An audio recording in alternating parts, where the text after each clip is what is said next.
Eu aprendi a fingir que dormia, porque era o único jeito de não sentir mais dor. Porque naquela casa, o silêncio era o que me protegia e me machucava ao mesmo tempo. Olá, minha filha, minha neta, ou você, mulher, que chegou até aqui procurando um pouquinho de acolhimento. Essa história que eu vou te contar hoje não é fácil. Não tem glamour, não tem maquiagem, não tem final de novela, mas tem verdade e tem coração. Se essa história tocar o seu, comenta aqui embaixo, se inscreve no canal. A avó tá sempre lendo tudo com carinho. E nunca esquece, sua dor importa. Você não tá sozinha. Agora, senta aqui do meu lado, que eu vou te contar como tudo começou. Eu devia ter uns 7 anos quando percebi que o mundo não era seguro como diziam nos contos de fada. Naquela época, eu achava que o medo era só de bicho-papão ou de filme de terror. Mas o meu medo tinha cheiro de cigarro, passos pesados e um silêncio que fazia doer o peito. Era sempre à noite. A casa toda já tinha apagado. Meu pai, ou melhor, o homem que eu era obrigada a chamar de pai, ia chegando mais tarde nos últimos tempos. E eu já sabia, pelo som da chave na porta, se aquela noite ia ser tranquila ou não. Na primeira vez que ele entrou no quarto, eu lembro da confusão dentro de mim. Eu não sabia se era sonho, se era pesadelo ou se era verdade mesmo. Fiquei congelada, o corpo tremia sem se mexer. E eu só conseguia pensar numa coisa. Se eu fingir que tô dormindo, talvez ele vá embora. Mas ele não foi. Minha respiração ficou curtinha, quase sumindo. E por dentro, alguma coisa em mim se apagou naquela hora.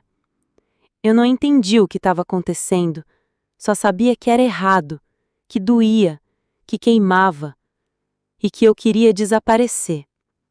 No outro dia, ele passou por mim na cozinha e fez piada. Pegou uma banana da fruteira e me chamou de princesinha. Minha mãe lavava a louça e nem olhou.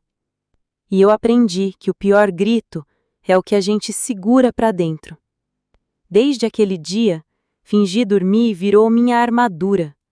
Eu virava para o canto da parede, cobria o rosto com o lençol e ensaiava a respiração de quem está num sono profundo. Mesmo com o coração disparado, com as pernas tremendo, eu segurava tudo. Porque naquela casa, quem demonstrava medo apanhava 2 vezes, uma na pele e outra na alma. Teve uma noite que ele chegou mais cedo, e eu não tive tempo de me preparar. Tava mexendo numa boneca, sentada na cama. Ele entrou sem bater, com aquele cheiro forte de cerveja, e eu gelei. A boneca caiu no chão e eu congelei como se meu corpo não fosse mais meu. Ele só ficou parado, olhando. Um olhar que me despia inteira. Depois sorriu torto e disse: "Vai dormir, mocinha, tá tarde." E saiu. Mas o estrago já tinha sido feito. Porque, mesmo sem tocar, aquele olhar me sujou por dentro, e eu passei a ter medo até da sombra dele na parede. Por muitos anos, a cama deixou de ser lugar de descanso. Era o campo de guerra onde eu travava minha luta diária para sobreviver. Cada vez que ele abria a porta, meu corpo se encolhia num canto que nem eu sabia que existia. E o silêncio, aquele silêncio ensurdecedor, era o meu único aliado. Aos poucos, comecei a me odiar. Me sentia suja, culpada, errada. Eu pensava, talvez seja minha culpa. Talvez eu tenha feito algo de errado. Porque criança, minha filha, criança não entende o que é maldade. Ela acha que tudo o que acontece é castigo por alguma coisa que ela fez. E eu achava. Achava que era a minha roupa, que era porque eu não obedecia, que se eu fosse mais boazinha, aquilo ia parar. Mas não parava. E cada noite que passava, eu ficava mais distante de mim, como se meu espírito saísse do corpo para não ter que sentir. E assim eu fui crescendo, fingindo dormir para não viver, fingindo estar viva quando por dentro eu já não estava mais lá. Naquele tempo, eu ainda não sabia que outras dores estavam por vir, nem que a pior delas ia vir de quem eu mais precisava. Na sala lá de casa tinha um tapete grande, meio áspero, de uma cor entre o bege e o marrom. Eu detestava aquele tapete, não por causa da aparência, mas porque ele conhecia cada lágrima que eu derramava em silêncio. Era sempre ali, naquele mesmo canto, perto do sofá, quando ninguém via. Eu me ajoelhava com a cabeça baixa, como quem reza, mas eu não pedia nada para Deus. Eu só queria sumir, me esvaziar da dor, me esconder até de mim mesma. Foi naquele chão que aprendi a chorar sem som, a morder o lábio até quase sangrar, para não deixar escapar um soluço. Porque se minha mãe ouvisse, ela vinha.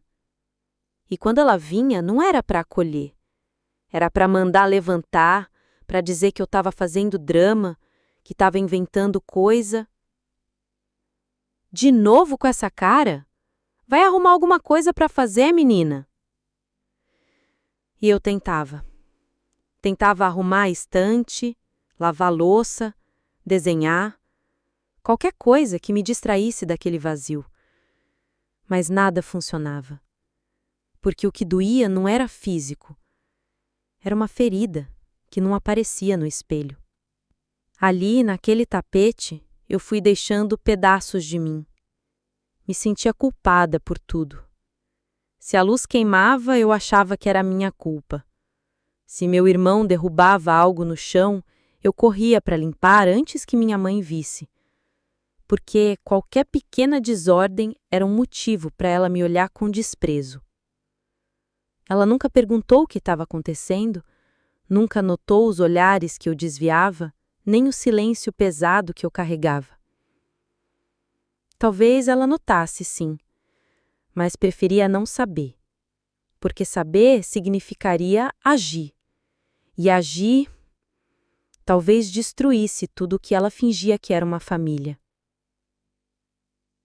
O tapete virou meu confidente. Era ali que eu dizia baixinho, eu não aguento mais. Mas logo depois me calava, porque tinha medo de alguém ouvir. E pior que o abuso, era o medo de ninguém acreditar. Teve um dia que minha mãe chegou da rua cansada, o cheiro de fritura da marmita do trabalho ainda grudado na roupa. Ela olhou para mim, sentada no chão da sala, e disse: "Você não tem o que fazer? Tá querendo chamar atenção?" Eu quis responder que sim, que eu queria que ela me visse, que me olhasse nos olhos e dissesse que estava tudo bem, que eu podia contar com ela. Mas eu só abaixei mais a cabeça. E ela passou por mim como se eu fosse parte do tapete. Naquele canto da sala, onde o sol da tarde batia fraquinho, eu aprendi a desaparecer sem sair do lugar. E o que mais doía era que ninguém percebia. Eu podia chorar até molhar o chão, que tudo sumia quando minha mãe passava o aspirador no domingo. Era como se minha dor fosse sujeira, algo para esconder quando vinha visita. Algo que não combinava com a imagem de família feliz que ela tentava manter. Na escola eu via outras meninas com suas mães rindo, se abraçando, e pensava: será que só eu que sou assim? Tão difícil de amar? Porque era essa a sensação. Que eu não merecia carinho. Que a minha existência era um peso para todo mundo. Eu tentava ser boa, a melhor da turma, a mais obediente, a que não dava trabalho. Mas por dentro eu estava afundando. E ninguém via. Uma vez eu desenhei uma menininha chorando embaixo da cama. Mostrei para a professora, esperando que ela percebesse algo. Mas ela só sorriu e disse: "Que criatividade, hein?" Naquela hora eu desisti de pedir socorro. E voltei para o meu canto, para o meu tapete, para o meu esconderijo de dor. Eu ainda não sabia, mas o meu corpo estava começando a apagar os sinais, e o silêncio que me protegia logo ia virar prisão. Eu lembro como se fosse hoje, daquele dia em que ouvi minha mãe dizer aquelas palavras que até hoje doem mais do que qualquer tapa. Deixa de drama, menina. Eu tinha acordado com o rosto molhado. Tinha chorado dormindo, de novo. O lençol grudado nas costas, o estômago embrulhado. Fui até a cozinha meio zonza e ela já estava lá, mexendo o café, ouvindo rádio. A voz do apresentador falava de política, mas eu só conseguia ouvir o barulho da colher batendo na xícara. Sentei devagar. Tentei disfarçar os olhos inchados, mas minha mãe me olhou rápido, daquele jeito atravessado, como quem adivinha o que vem pela frente. Que foi agora? Eu hesitei. A voz travou na garganta, mas o corpo pedia socorro. Era como se minha pele gritasse. Mãe, eu tive um pesadelo. Ela nem esperou eu terminar. Revirou os olhos, deu uma bufada e largou a colher com força na pia. Todo dia agora é isso. Toda hora esse chororô? Você já tá mocinha, sabia? Deixa de drama, menina. Eu fiquei ali, parada, sem saber se chorava ou se pedia desculpa. Acho que fiz os dois ao mesmo tempo. Baixei a cabeça, mordi o lábio e, pela primeira vez, tive vergonha de sentir dor. Naquele momento, algo em mim quebrou, como se minha tristeza não tivesse valor, como se eu estivesse mesmo exagerando. E se até a minha mãe achava que era drama, então quem ia me levar a sério? A partir dali, comecei a esconder ainda mais. Engolia o choro, engolia a raiva, engolia até a vontade de viver. Me tornei especialista em fingir. Fingi que estava bem, que estava distraída, que não me importava. Eu escutava as outras meninas falando dos pais, das mães, das festas de aniversário, e eu só sorria por fora. Por dentro, cada palavra delas era uma punhalada de lembrança. Na escola, eu era aquela que não levantava a mão, que não pedia ajuda, porque cresci aprendendo que pedir dói, que expor a dor atrapalha, que tristeza só serve se for escondida. E o pior é que comecei a acreditar que minha dor não era tão grande assim. Afinal, eu não estava de cama, não estava machucada por fora. Comecei a comparar minha dor com a dos outros e me convencer que eu era fraca, que era sensível demais, que eu precisava engolir o choro, como minha mãe dizia. Tive até vergonha de sonhar. Teve um dia que a professora pediu para a gente desenhar como seria a nossa vida dos sonhos. As meninas desenharam casas grandes, vestidos, viagens. Eu desenhei uma cama, só uma cama, com um cobertor bem fofo e um travesseiro limpinho. Porque meu sonho era só dormir, sem medo. Quando ela viu meu desenho, franziu a testa e perguntou se estava tudo bem. Eu sorri, disse que sim, e joguei o papel fora no caminho para casa. Eu não sabia dar nome para o que eu sentia, só sabia que o peito estava sempre apertado, que o som da porta se abrindo ainda me fazia gelar, e o olhar da minha mãe doía mais do que qualquer bronca, porque olhar para ela era como olhar para a esperança morta. Era um lembrete diário de que se nem a mulher que me gerou me entendia, então talvez eu fosse mesmo exagerada, talvez eu fosse drama. Anos depois, descobri que ela também tinha sido calada na infância, que também teve medo, que também engoliu o choro. Mas naquela época eu não sabia, e isso não alivia o que ficou marcado. Porque quando você é criança e ouve que sua dor é exagero, você para de confiar até em si mesma. Foi ali que minha tristeza parou de sair pelos olhos e passou a se esconder no corpo. E ele começou a reagir, só que ninguém ligava os sinais. Era sempre do mesmo jeito. Primeiro, o som da porta da frente. Depois, os passos pesados no corredor. E então, aquele silêncio. Aquele silêncio que batia dentro de mim como se fosse um soco. Porque era nesse silêncio que eu sabia. Ele estava ali, escutando, esperando o momento de agir. E eu só queria virar parede, boneca, nada. Meu quarto era pequeno, com uma janela que dava para o corredor dos fundos. A luz que entrava era fraca, quase sempre amarelada pela lâmpada da rua, e cada noite que caía parecia mais uma sentença. O som da maçaneta girando era como o estalo de uma armadilha. Eu me encolhia automaticamente. Deitava de lado, com o corpo duro, tentando me confundir com o colchão. Era como se eu não respirasse, ele não me visse. Mas ele sempre via.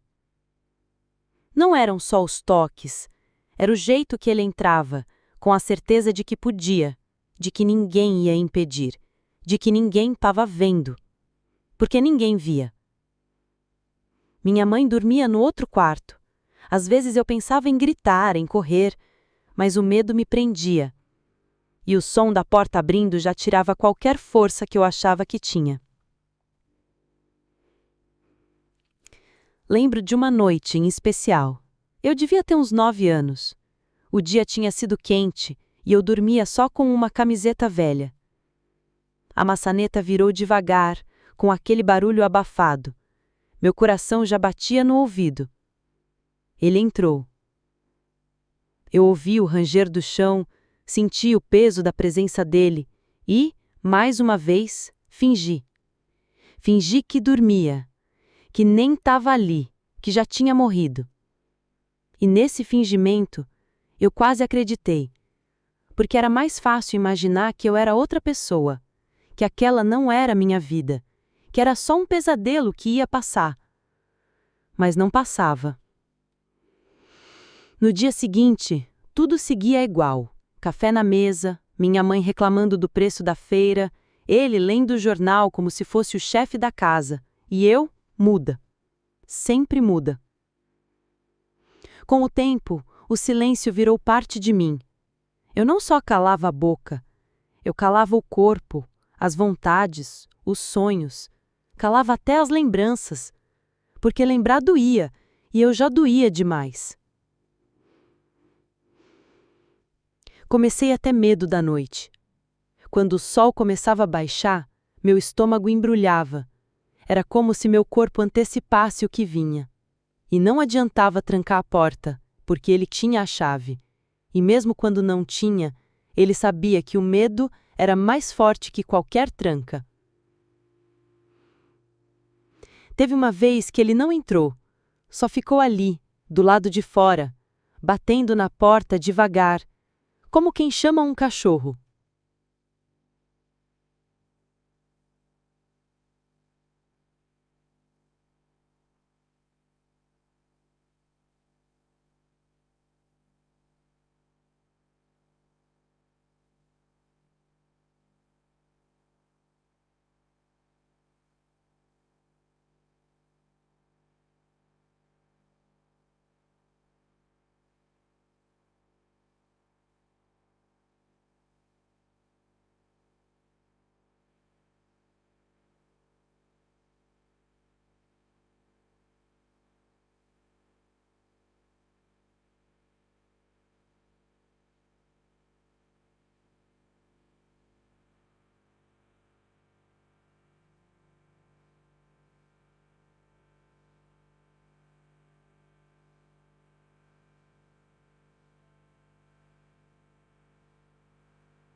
Naquela noite eu não consegui fingir.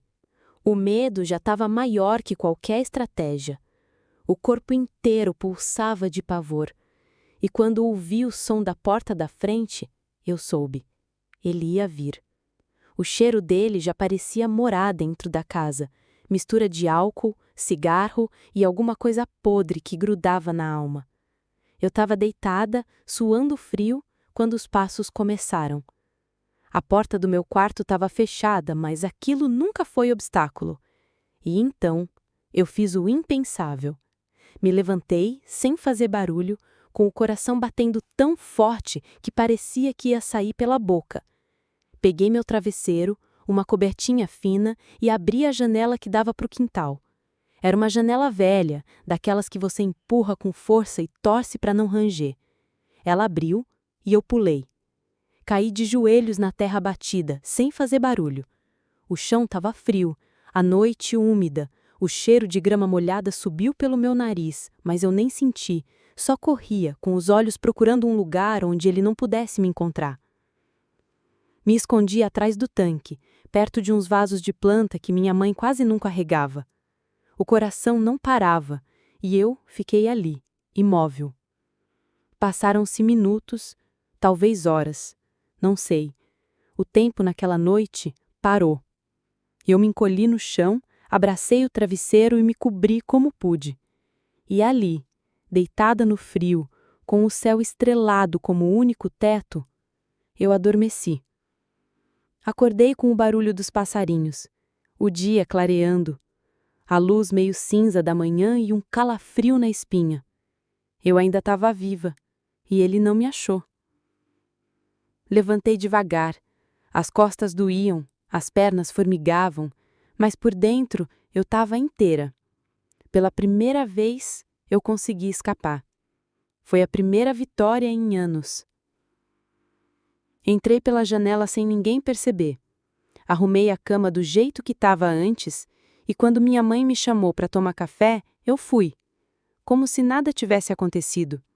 Como se não tivesse passado a noite me escondendo do próprio pai. A partir daquele dia, o quintal virou meu lugar secreto. Quando eu ouvia os passos e sabia que não ia aguentar, eu fugia. Nem sempre dava tempo, mas quando dava, era meu momento de respirar. Tinha uma formigueira no canto, e eu aprendi a conviver com elas. Às vezes acordava com picadinhas no braço ou no pé, mas preferia 1000 vezes aquilo do que os toques dele. Teve uma noite que choveu, e mesmo assim eu fui. Me escondi embaixo da mesa de cimento que ficava ao lado da lavanderia. O vento gelado me cortava a pele. Mas eu sentia um alívio estranho, porque pelo menos, naquela chuva, ele não me tocaria. No dia seguinte, minha mãe perguntou por que eu estava resfriada. Eu disse que tinha dormido destampada. Ela só murmurou algo e seguiu mexendo o feijão na panela. Ela não via. Ou não queria ver. O quintal virou meu refúgio, meu abrigo improvisado. E as estrelas, minhas únicas testemunhas. Às vezes eu olhava para cima e falava baixinho. Só me deixa crescer logo. Me deixa ir embora. E as estrelas nunca respondiam. Mas um dia, muitos anos depois, uma outra voz que também calava por dentro me disse: eu fingia dormir também. E foi aí que tudo mudou. Eu sempre achei que estava sozinha naquela casa. Sempre achei que o medo era só meu, que o silêncio era a minha cruz solitária, que era eu quem carregava o segredo, quem sofria escondido, quem inventava desculpas para não enlouquecer. Mas eu estava errada. Foi muitos anos depois, já adulta, já fora daquela casa, que minha irmã me olhou nos olhos pela primeira vez e disse: eu também fingia dormir. Na hora eu travei, o mundo girou, o chão sumiu, porque, até então, eu achava que a dor era só minha, que eu tinha sido a única escolhida para aquele sofrimento.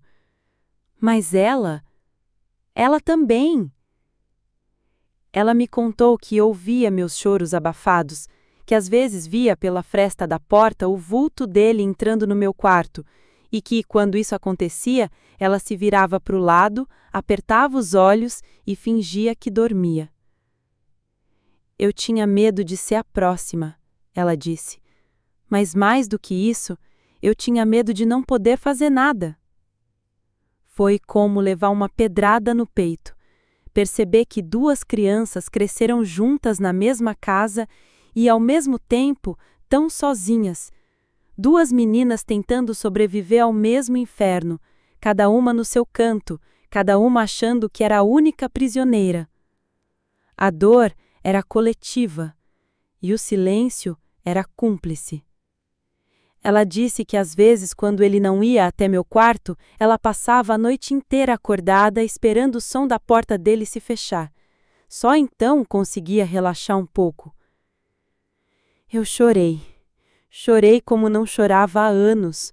Um choro velho, trancado, esquecido. Como se meu corpo dissesse: agora sim, agora eu posso. Minha irmã segurou minha mão. E ali, 2 mulheres voltaram a ser meninas. 2 meninas partidas, tentando juntar os cacos. Ela me contou que também tinha raiva da mãe, da ausência, da dureza, e que por muito tempo achou que era invisível, que não importava, que ninguém a protegeria. A gente se abraçou naquele dia como nunca antes, e eu senti que pela primeira vez a gente podia respirar juntas, porque agora a verdade tinha nome, e o segredo não era mais só meu. Foi aí que eu percebi que a casa onde crescemos era um campo minado, onde cada passo podia ser uma explosão, e que a gente aprendeu a pisar em silêncio para não ativar nada. Ela também tinha as estratégias dela. Dormia com a porta encostada, a cadeira travando por dentro, usava fones de ouvido com música alta para fingir que não ouvia nada. E eu? Eu nem desconfiava, porque o medo nos ensinou a calar, a não confiar nem nas nossas sombras, e o que poderia ter sido união virou distância. A dor nos fez cúmplices, mas só o tempo nos fez irmãs de novo. Depois daquela conversa, passamos horas lembrando de coisas que a gente tinha engolido. As mesmas frases, os mesmos olhares, os mesmos gritos abafados. E tudo fez sentido. Cada pequeno gesto, cada silêncio no jantar, cada vez que ela me evitava o olhar. Ela sabia. E eu sabia que ela também sabia. Só que agora a gente não precisava mais fingir. Mas naquela época, quando tudo acontecia, ele ainda dizia que era nosso segredo. E eu achava que a culpa era minha. Isso é só entre nós, tá bom? Nosso segredinho. Ele dizia isso com aquele sorrisinho sujo, como se estivesse me dando um presente, como se aquilo fosse algum tipo de carinho especial. E eu, pequena, confusa, acreditava. Porque quando a gente é criança, a gente não sabe o que é manipulação. A gente não entende que carinho de verdade não machuca, não causa vergonha, não vem seguido de silêncio. Eu achava que ele me escolhia porque eu era especial, porque eu merecia, porque eu provocava, porque eu era culpada. Foi essa a ideia que ele plantou dentro de mim. Certa vez, ele me deu um pirulito, doce de morango, me olhou e disse: "Mas não conta pra ninguém, hein? É só nosso." E naquele momento, o doce virou veneno, porque junto com o sabor vinha o peso de carregar um segredo que me esmagava o peito. E eu carreguei, por anos. Não contei para ninguém, nem para minha irmã, nem para a professora, nem para os colegas, porque ele dizia que se alguém descobrisse, ele ia embora e minha mãe ia sofrer. E eu acreditava. Achava que estava protegendo ela, que se eu aguentasse firme, tudo ia se resolver, que ele ia parar, que um dia ele ia me agradecer por ter ficado em silêncio. Mas o que ele me dava não era amor, era medo, disfarçado. Comecei a me vigiar o tempo todo. Se eu me sentasse de um jeito, pensava: será que estou provocando? Se minha roupa era curta, me sentia envergonhada. Me escondia em moletons, mesmo no calor. Tentava apagar meu corpo, porque a culpa já tinha virado minha segunda pele. Ele dizia: "Você é muito crescidinha para sua idade." E eu não sabia o que fazer com isso. Me sentia errada só por existir, só por ter um corpo, só por ser vista. E o pior era olhar para minha mãe e pensar que eu estava traindo ela, que de alguma forma eu era parte do problema, que era minha responsabilidade manter tudo em segredo. A criança que eu fui passou a acreditar que merecia o que acontecia. E isso é a maior violência. Porque quando a culpa entra na alma da gente, ela vai corroendo tudo: a autoestima, a alegria, a esperança. Até que um dia eu parei de me olhar no espelho. Não queria ver aquela menininha culpada, aquela que carregava um segredo sujo, aquela que não era digna nem de chorar. Na escola, comecei a me isolar ainda mais.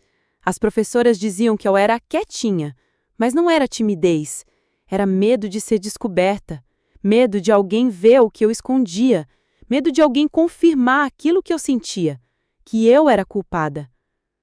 Só muito tempo depois, já adulta, em uma conversa com uma mulher muito sábia, que entendeu minha dor sem que eu precisasse explicar, eu ouvi pela primeira vez: a culpa não foi sua, nunca foi. E eu chorei. Chorei como uma criança, porque eu esperei décadas para ouvir isso. Porque dentro de mim ainda morava aquela menininha que achava que era culpada por não conseguir dizer não, por não entender o que estava acontecendo, por ter calado. Mas a verdade é que ele me ensinou o silêncio, me treinou na culpa, me moldou na dor. E ainda assim eu sobrevivi. Mas por fora, o mundo não via nada. Na escola, eu só olhava para o chão e achavam que era timidez. Na escola, eu era a menina do fundo da sala, aquela que passava despercebida, que não levantava a mão, que não ria alto, que não se envolvia nas brincadeiras. Eu só olhava para o chão. Não porque era tímida, mas porque tinha medo de ser vista. Porque se alguém olhasse nos meus olhos por muito tempo, talvez descobrisse o que eu escondia. Eu achava que minha dor transbordava pelos olhos, que se eu encarasse alguém por mais de 3 segundos, iam perceber o nojo que eu sentia de mim mesma, a vergonha, a culpa. Então minha cabeça vivia baixa, meu olhar fixo nos próprios sapatos, e meu corpo sempre encolhido, como se eu quisesse ocupar o menor espaço possível no mundo. As professoras achavam que eu era só quietinha. Algumas até me elogiavam. Ah, fulana é tão comportada, nem parece que tá na sala. E eu sorria por dentro com aquilo, porque ser invisível era exatamente o que eu queria. Se eu não chamasse atenção, talvez ninguém percebesse. Talvez o mundo me deixasse em paz. Talvez o segredo ficasse trancado dentro de mim como sempre foi.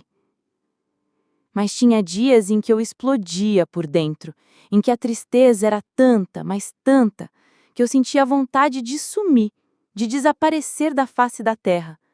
Não por raiva dos outros, mas por não aguentar mais viver fingindo. Uma vez uma colega me ofereceu um chiclete. Eu recusei. Ela insistiu e eu acabei aceitando. Quando coloquei o doce na boca, ela sorriu e disse: "Tá vendo? Até que você sabe sorrir." Aquilo me doeu, porque era verdade. Eu já nem sabia mais sorrir. Meus músculos estavam travados de tanto conter emoção, de tanto me esconder. Eu observava tudo. As meninas rindo, falando dos pais, dos aniversários, das novelas, e eu fingia escutar, fingia entender, mas dentro de mim era só silêncio. Tinha uma professora de artes que às vezes me olhava diferente, como se percebesse algo. Ela me incentivava a desenhar, e eu desenhava. Corações partidos, casas rachadas, meninas atrás de janelas. Um dia, ela perguntou se estava tudo bem em casa. Minha garganta travou. Eu queria gritar, não! Queria dizer, por favor, me tira de lá. Mas eu só balancei a cabeça e sorri. Um sorriso torto, fraco, sem vida. E ela acreditou. Ou quis acreditar. Voltei para minha carteira e desenhei uma menina sem boca, sem olhos, só com lágrimas. Ali, naquele pedaço de papel, eu consegui existir, do meu jeito, com dor, mas com verdade. Mas fora dali, eu continuava muda, continuava olhando para o chão, continuava sendo a menina que ninguém lembrava na hora da chamada. Até que um dia, no recreio, uma colega nova se aproximou e disse: "Você sabia que quando olha muito para baixo pode perder as estrelas?" Eu não entendi na hora, mas aquilo ficou na minha cabeça, porque eu já tinha esquecido que o céu existia, que as estrelas ainda estavam lá, que o mundo tinha cor. Mas naquela época, o chão ainda era meu lugar, porque olhar para cima ainda era perigoso demais. O tempo passou e um dia ele morreu. E quando isso aconteceu, eu chorei, mas não foi de tristeza. O dia em que ele morreu foi um dia estranho. Não teve tempestade, não teve sinal do céu, foi um dia comum. Sol forte, cheiro de almoço vindo das casas vizinhas, o barulho de crianças brincando na rua. Recebi a notícia pela voz da minha mãe. Ela entrou na sala, com o rosto pálido, os olhos perdidos, e disse só: "Seu pai morreu." Seu pai. Aquelas duas palavras me deram náusea. Mas eu não disse nada, só fiquei ali, parada, sem saber o que senti. Deveria chorar? Ficar em choque? Correr para consolar minha mãe? Nada disso veio. O que veio foi raiva. Raiva e um alívio que me envergonhou. Um peso saindo das costas, um silêncio novo, diferente, um silêncio que não doía. Fui para o quarto, fechei a porta e chorei. Mas não chorei de tristeza, chorei de raiva. Raiva por ter engolido tudo por tantos anos, por ter fingido, por ter carregado culpa, vergonha, medo. Chorei porque ele morreu e eu não tive coragem de contar. Porque ele se foi e levou com ele a verdade que me esmagava por dentro. Pensei em contar tudo naquele dia, contar para minha mãe, para minha irmã, para a família inteira, dizer que o homem que estavam chamando de bom pai, de guerreiro, era o mesmo que me visitava de madrugada. Mas não consegui. Porque a primeira coisa que eu vi foi: vamos manter a dignidade da família, tá? Nada de cena. Dignidade da família. A família que me deixou sozinha, que fingiu não ver, que abafou meus choros com tapetes e panelas. Fui ao velório, de preto, calada. Vi gente chorando, vi minha mãe desabando, vi vizinhas dizendo: ele era um homem tão sério, tão dedicado à família. E eu fiquei ali, uma estátua, meus olhos secos por fora, mas por dentro uma tempestade, vontade de gritar, de subir na mesa do velório e contar tudo, rasgar aquele teatro, mostrar quem ele foi de verdade. Mas eu calei. Como calei a vida toda. Chorei escondida naquela noite, sozinha, no meu canto. Mas não era choro de saudade. Era choro de raiva, de impotência, de dor atrasada. Porque ele morreu e ninguém nunca vai saber quem ele realmente foi. Ele morreu e eu fiquei com a história entalada na garganta. Anos depois, minha irmã me disse que sentiu o mesmo, que também chorou de raiva, que também se sentiu traída pela memória inventada dele, pela imagem que construíram sobre o corpo que nos feriu. E a gente entendeu mais uma vez que nosso luto não era o mesmo dos outros. Nosso luto era por nós, pela infância roubada, pela verdade enterrada junto com ele. E ainda assim, mesmo naquele momento, ainda havia medo. Medo de manchar o nome da família, medo de ser chamada de mentirosa, de ouvir: por que é só agora? Mas eu já estava cansada de calar. E foi por isso que, um tempo depois, eu resolvi contar. Não por mim, mas por outras meninas. Para que nenhuma precise fingir que dorme para sobreviver. Hoje, eu conto tudo, sem gaguejar, sem abaixar os olhos, sem pedir desculpa por sentir. Levei décadas para entender que minha voz não era barulho, que minha dor tinha nome, que meu corpo não merecia aquilo, e que o silêncio, aquele mesmo que me protegeu na infância, quase me matou por dentro. Hoje, quando olho para trás, vejo a menina que eu fui, encolhida na cama, escondida no quintal, deitada no tapete, olhando para o chão. E eu queria tanto poder abraçar ela, dizer que não era culpa dela, que ela era só uma criança, que ninguém deveria viver aquilo. Mas eu não posso mudar o que aconteceu. O que eu posso é falar. Falar por mim, pela minha irmã, por todas as meninas que cresceram com medo do escuro.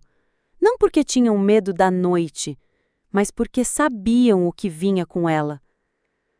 Falo para quem ainda não conseguiu colocar em palavras, para quem carrega a culpa como cicatriz, para quem aprendeu a fingir, a sorrir para esconder. Você não tá sozinha. Seu corpo é seu, sua dor é real e sua história importa. Eu conto tudo, porque sei que tem alguém do outro lado ouvindo, e talvez pela primeira vez sentindo que não tá maluca, que não tá exagerando, que não tá inventando. Talvez seja você. Talvez você tenha vivido algo parecido. Talvez você tenha calado também. Talvez tenha se odiado por anos sem saber por quê. Eu entendo, e por isso eu falo. Mesmo com a voz embargada, mesmo com o coração acelerado, mesmo com medo, porque a verdade tem um poder estranho. Ela machuca, mas também cura. Hoje eu me reconciliei com o espelho, com a menina que sobreviveu, com a mulher que sou. Não foi fácil. Ainda tem dias que dói, que eu acordo com lembranças antigas, que o cheiro da noite me assusta, que a maçaneta me dá arrepios. Mas agora eu sei que tudo isso faz parte do meu caminho e que falar é resistir. Falar é reconstruir. E se minha história, doída como é, puder fazer com que uma só menina deixe de fingir que dorme para não sentir dor, então já valeu a pena. Porque ninguém merece crescer com medo de existir. E se você chegou até aqui e sentiu esse relato dentro do peito, compartilha. Compartilha com aquela amiga que nunca fala da infância, com aquela mulher que vive calada, mas que você sente que carrega um mundo nas costas. Se inscreve aqui no canal, comenta aqui embaixo. A avó tá lendo tudo com carinho. E lembra sempre, você não tá sozinha. Sua dor importa e a sua história também merece ser contada.